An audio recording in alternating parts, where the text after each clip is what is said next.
to my channel. Welcome to today's video. During lockdown 2, I think it was, although I've kind of lost track, I was making these little guys.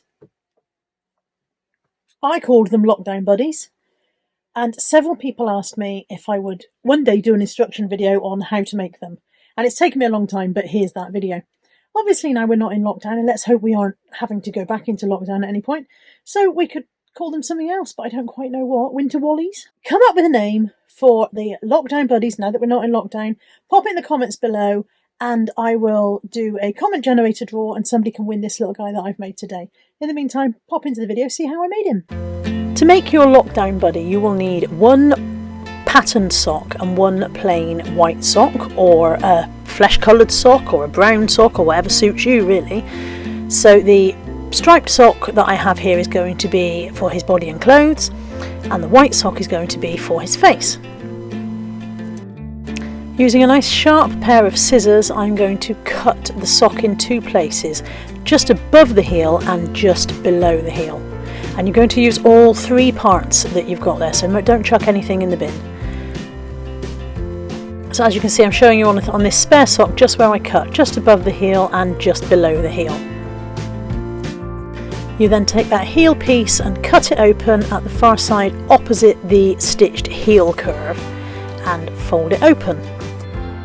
And now taking your plain sock, you're going to cut again just below the heel there, and that heel piece is going to be discarded. You don't need that. So here are your four component parts. You've got 3 pieces of striped sock, 1 piece of plain, and you will obviously want needle and thread. The next part I usually do on my sewing machine, but for the purposes of this tutorial I'm going to sew it by hand. We're going to start by taking the 2 main parts of the striped sock and we're going to turn those both inside out so that we're sewing from the inside, and that when we turn it back out we'll have neat seams. Put the ankle part of the sock to one side, and I've got the toe part, and I've got that flattened as it would be when it's on your foot, so that it's widthways on. And what we're going to do is sew up and down the centre, but first we're going to cut a line straight up the centre. I'm marking it with a marker pen so that you can see where I mean, but I wouldn't normally bother doing this when I'm actually sewing. So we're just going to have a straight line down the centre, and we're going to cut that. You're only going to go halfway up. You don't want to go too high, because if you go too high you won't have enough body. So where you cut the line, that's going to make the legs, and then the top half will be his little plump body. So we're going to cut halfway up, just one neat slit.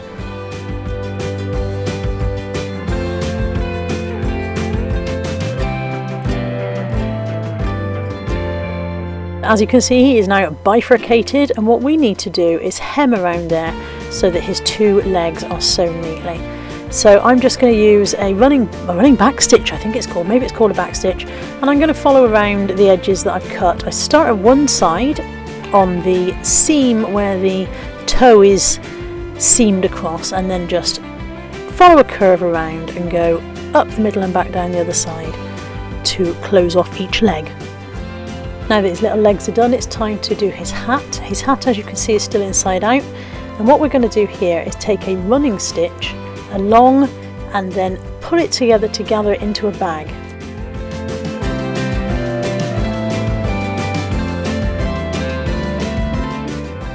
So I've taken that running stitch all the way around, and then all I need to do is just pull the end tightly and it will gather up nicely.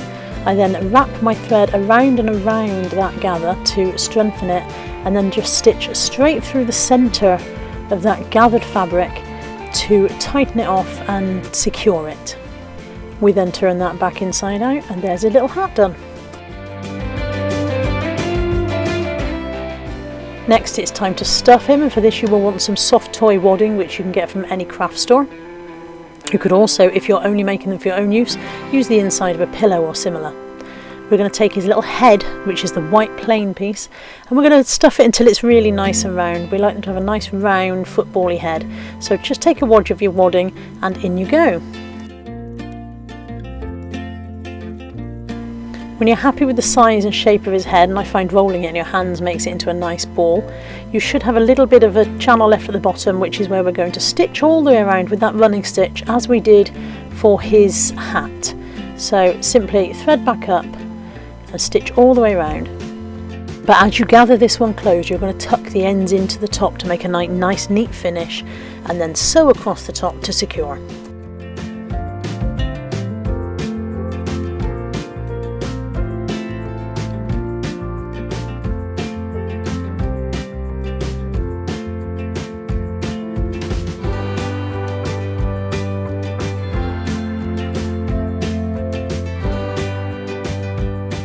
And now it's time to stuff his legs. So using slightly smaller pieces of wadding at a time, we're just going to stuff down right down to the toes and continue until he's got nice plump legs and a nice round body.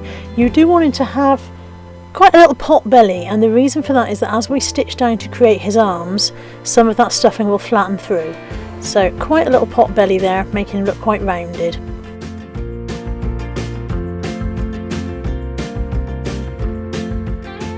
Next, we're going to close at the top of his body using the running stitch method that we used when we closed his head earlier.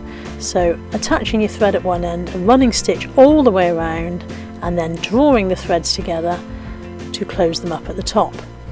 Again, we're going to secure it by stitching across the top, but we're not going to remove our needle and thread. We're going to leave that attached at the end, and you'll see why in a second. So my body's nice and closed up, but I've left that needle and thread still attached, and now I'm going to sew the head on.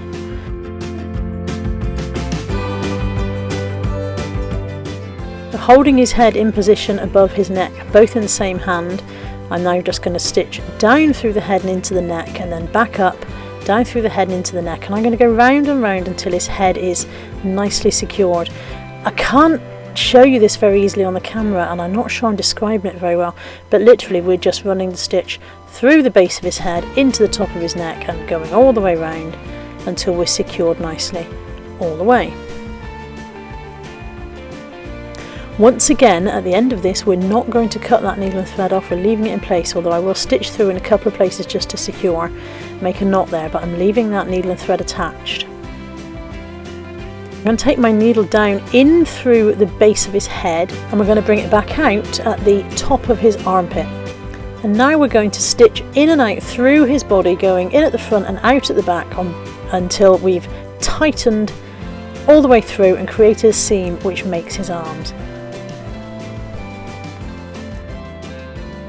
So as I sew, I'm just turning him from front to back so I can ensure that my needle is going in and coming out at the right place.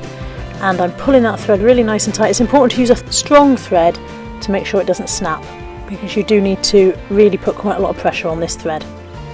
Once you've gone all the way down for one arm, we're going to go in through his belly and pop out at the other side, and then repeat the process to create his other arm. So we've gone through the middle there, and we've popped out at the side, and then in we go, back and forward again, keeping on turning him round to make sure that we're going in and out at the right place.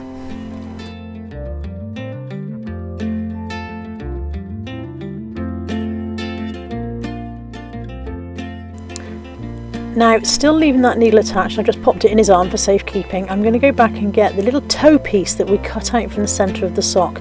This makes his scarf, and you simply tie it around his neck. So the little toe makes a little hoodie on the back.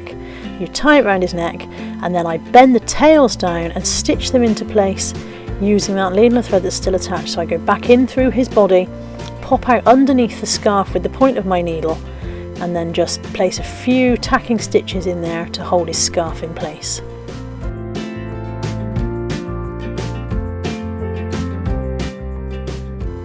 Once that's secure, you just pop your needle back through, pop out somewhere else on his body to snip your thread, and then pull those little tails into his body, and then you've got a nice neat finish there. Next up, it's time to put his hat on. That's very simple. It literally just pops on his head, you pull it down to the back to meet the hoodie, and when you've got it in the position that you're happy with, that's that job done. Next up, of course, he needs a face. On the ones that I made last year, I did little stitched faces, embroidered faces. I didn't use buttons because I was selling them on my website and I wasn't sure whether they were going to go to small children. And obviously if you're going to make something like this for a small child, then you don't want anything that could be a choking hazard. As I'm making this one just for a demonstration, I'm going to use two tiny little black buttons for his eyes. I'm going to mark the position that I want to put my buttons on just using a Sharpie, and then stitch his two little button eyes in place, and then I decided I would embroider him a little red mouth as well.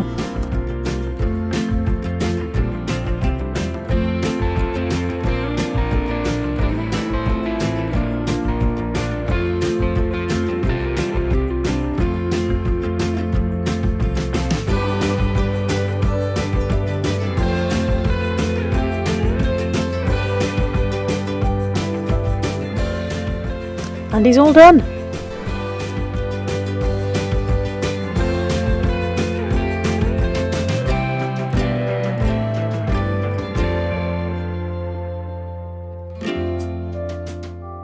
I hope you've enjoyed today's video. I'm not very good at doing an instructional. I hope you could see what I was doing. If you've got any questions, pop them in the comments below as well and I'll try and help. If there was anything I didn't do very clearly or you're not sure what one of the steps are, let me know, and I'd be interested to see pictures of yours if you make any. Take care. Bye for now.